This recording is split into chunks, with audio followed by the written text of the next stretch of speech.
vamos a presentar las medidas de síntesis dentro de la estadística descriptiva. Vamos a comenzar hablando de las medidas de tendencia central.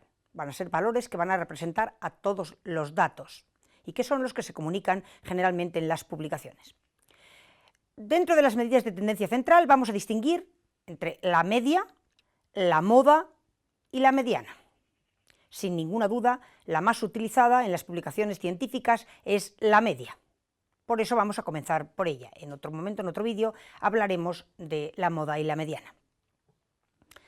La media se calcula de esta manera: la suma de todos los datos partido por el número de datos que intervienen. Obsérvese que se denota con la letra X barra cuando se calcula en la muestra, y hay una letra con la que solemos representar la media, que es la letra mu, cuando hablamos del valor en la población. Obsérvese también que la media viene expresada en las mismas unidades que la variable, dado que lo que hacemos es sumar valores y dividir por el número de ellos. Si estamos hablando de kilos, pues serán kilos más kilos más kilos, la suma serán kilos y al dividir por n seguirán siendo kilos. Luego viene expresada en las mismas unidades que la variable. Para aquellos que sean de letras y que les preocupe un poco más el manejo del sumatorio, esto es una cosa muy sencilla. He puesto un ejemplo trivial. Vamos a imaginar que tenemos notas de alumnos, 9, 8, 8, 7, 8, y quieren calcular su nota media. Pues la cosa es muy sencilla, es 9 más 8 más 8 más 7 más 8 dividido por 2, 4 y 5 dividido por 5. Luego son 40 partido por 5, 8. Esa sería su nota media. Sí que voy a aprovechar este ejemplo trivial para poner de manifiesto algo verdaderamente relevante. Vamos a imaginar que por cualquier circunstancia, en lugar de tener las notas anteriores, en una de las materias ha tenido un 0. Es decir, hay un dato aberrante, no concordante con los anteriores. Obsérvese qué pasaría, el cálculo evidentemente es el mismo, la media en este caso sería 6,4. Mientras que allí, claramente la media nos hablaba de un alumno de notable alto, en este caso el valor sería de un alumno de un aprobado, un 6, un poquito más, un 6 y pico. Luego, el hecho importante es tener en cuenta que un dato discordante, un dato aberrante, un outlier, como queramos decirlo, distorsiona la media y hace que esta no sea representativa probablemente de ninguno de los valores de la variable, más que del que lo está provocando.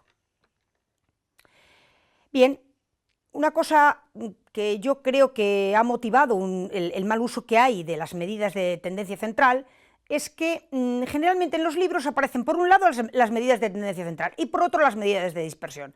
A mí me gusta presentarlo de esta manera, y es que cuando hablamos de una medida de tendencia central, teniendo en cuenta que va a representar a todos y cada uno de los valores, es evidente que tiene que venir acompañada siempre de una medida de dispersión que nos hable de la representatividad de esa media. Por eso en una publicación científica nunca debe venir un valor medio solo, tiene que venir acompañado de alguna de las medidas de dispersión que me hablan de cómo están los puntos, cómo están deconcentrados o son diferentes de ese valor central. Aquí hemos puesto los más utilizados: el recorrido, la varianza, la desviación típica o desviación estándar y el coeficiente de variación. El que más se usa sin ninguna duda es la desviación típica.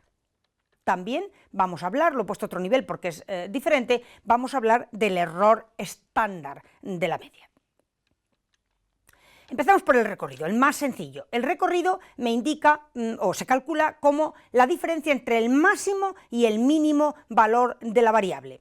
Evidentemente podemos estar pensando en dos países que la temperatura media sea muy parecida, pero a lo mejor en uno de ellos los valores son prácticamente idénticos a lo largo del año, y si fuera en España, por ejemplo, pues en invierno son muy fríos los días y en verano muy calientes. Entonces sería una cosa completamente diferente. Un estudio de algo tan sencillo como el recorrido de la variable o el rango de la variable ya nos indicaría de esa situación.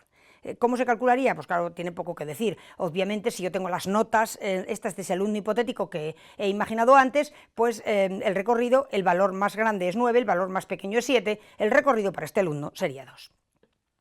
¿Qué le pasa a esta medida de dispersión? Pues que solo tiene en cuenta los valores más extremos, y puede haber habido un valor extremo, pues un valor discordante por alguna cuestión. Entonces, no siempre es la mejor medida, es la más fácil.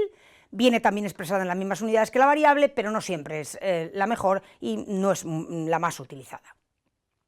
La siguiente que vamos a ver es la varianza. ¿Cómo se define la varianza? Bueno, lo primero, veamos los símbolos. Cuando la calculamos a nivel de muestra, la manera más universal, no es la única, pero la más universal es denotarla con una S al cuadrado. Cuando trabajamos a nivel poblacional, lo que hacemos es poner una letra, que es en este caso la sigma, elevada al cuadrado.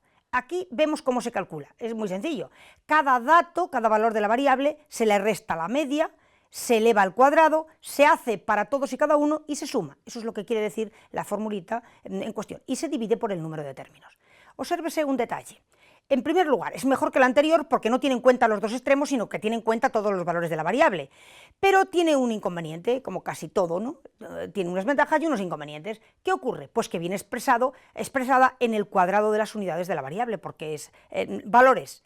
Imaginemos en metros, la media vendrá en metros, pero el valor menos la media, al elevarlo al cuadrado, vendrá en metros cuadrados. Entonces, dar una medida en metros y su variabilidad en metros cuadrados, que son una unidad de longitud y otra de superficie, obviamente esto no es una manera cómoda de trabajar o de sintetizar. ¿Qué hacemos entonces? Pues lo que hacemos es presentar los resultados con la desviación típica. Le he puesto en otro color para indicar que es la más utilizada. ¿Por qué? Pues porque resuelve el problema que tenía el anterior y recoge las ventajas que presentaba. ¿Cómo se define la desviación típica? Pues se define como el valor positivo de la raíz cuadrada de la varianza. El problema es que presentaba unidades al cuadrado. Al extraer la raíz cuadrada ya eso va a desaparecer. Tiene en cuenta todos los valores y además viene expresada en las mismas unidades que la variable. Obsérvese que la raíz cuadrada de un valor positivo podría ser positiva o negativa, pero por definición la hemos puesto positiva para que sea más manejable. Luego, la desviación típica siempre va a ser positiva y viene en las mismas unidades que la variable. A veces las unidades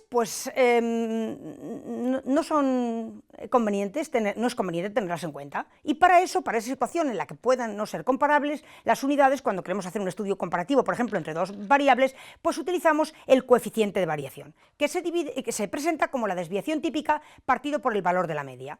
Generalmente se presenta en forma de porcentaje, multiplicando este valor por 100. Por esta razón, la media se considera o se mete en la fórmula en valor absoluto, que es lo que quiere decir estas barras, es decir, sin tener en cuenta el signo, porque si yo hablo de una variabilidad del 30, del 40, del 50%, eso lo comprende enseguida el usuario, pero si hablamos de algo de menos 20, menos 30, sería mucho más equívoco. Por eso se define como la desviación típica partida por el valor absoluto de la media. Y obsérvese lo importante, la desviación viene en las mismas unidades que la variable, la media también, al dividir se simplifica y el coeficiente de variación es adimensional. Puedo entonces comparar la variabilidad de dos variables por el valor numérico, puesto que no está ligado a las unidades. La última medida de dispersión que vamos a ver es el error estándar. El error estándar de la media, lo he escrito así como en los casos anteriores de la media, la desviación típica, la varianza, la letra con la que se denota es universal o muy utilizada. En el caso del error estándar no tanto, he puesto error estándar de la media como podía haber puesto otra cosa. Si estuviera en inglés en las publicaciones pues sería la sigla en inglés. Entonces se define como la desviación típica partido por la raíz del tamaño muestral. Observen un detalle para empezar. Como es la desviación típica partido por la raíz del tamaño muestral, este valor va a ser siempre más pequeño, lo cual a los referís pues les gusta que sea un valor más pequeño, porque eso indica que si hay una medida de dispersión pequeña, lo que está indicando es que tenemos los valores que estamos evaluando concentrados en torno al valor que los sintetiza. Bueno, esto es una cuestión. Otra cuestión importante es que también viene expresado en las mismas unidades que la variable, ya que las unidades las recoge de la desviación típica. Sin embargo, lo que transmite en análisis de datos es considerablemente diferente a lo que hemos visto antes. Vamos a verlo. Vamos a imaginar que tenemos una población, hacemos el cálculo de la media y la desviación típica. Observen que antes hablábamos de que la media en la muestra la llamábamos x barra y en la población mu, y que la desviación típica en la muestra la llamábamos s y en la población sigma. Bueno, pues le he puesto las letras pertinentes suponiendo que estábamos trabajando a nivel de la población. Aquí he puesto la fórmula para no perderla de vista. Bien, pues vamos a imaginar que estamos llevando a cabo un muestreo de un determinado tamaño y extraemos todas las muestras posibles de ese tamaño. Cada una de estas muestras, evidentemente, va a tener un valor medio. Esta sería, por ejemplo, x barra 1, x barra 2, etcétera, hasta x barra r. Esto es variable. de una a otra, aunque sean muestras de la misma población, va a haber una ligera diferencia, una ligera o una gran diferencia, pero va a haber una variabilidad también en estos valores. De alguna manera podemos entender que estos valores x/1, x/2, etcétera, también están conformando una nueva variable que la hemos llamado x/grande. Pues esta media tiene una variabilidad que es precisamente el error estándar de la media. Observen entonces que no estamos hablando de los valores que yo he encontrado en mi muestra, si esta fuera la mía, los valores en torno a mi valor central. Ahora estoy viendo cómo se parece la media de esta muestra a la media de esta, a la media de esta. Evidentemente, como yo solamente voy a trabajar con una muestra, me interesa que la mía sea parecida a la que van a encontrar otros investigadores, lógicamente. Luego transmite una información bien diferente. Bueno, pues terminamos con dos formulitas o dos expresiones que aparecen siempre en las publicaciones científicas. O bien aparece la media más menos la desviación típica, o bien aparece la media más menos el error estándar. He puesto en inglés porque es más fácil encontrarlos en las publicaciones así. Bueno, pues aparentemente tienen el mismo aspecto, x barra más menos algo, pero en este caso estamos informando simplemente de cómo se han comportado nuestros datos en torno a nuestro valor central. Sin embargo, en este caso estamos comparando o estamos viendo cómo cabe esperar que fluctúe la media, nuestra media, en relación a la de otros investigadores que pueden estar haciendo lo mismo. Luego, lógicamente, con el mismo aspecto, transmiten una información muy diferente.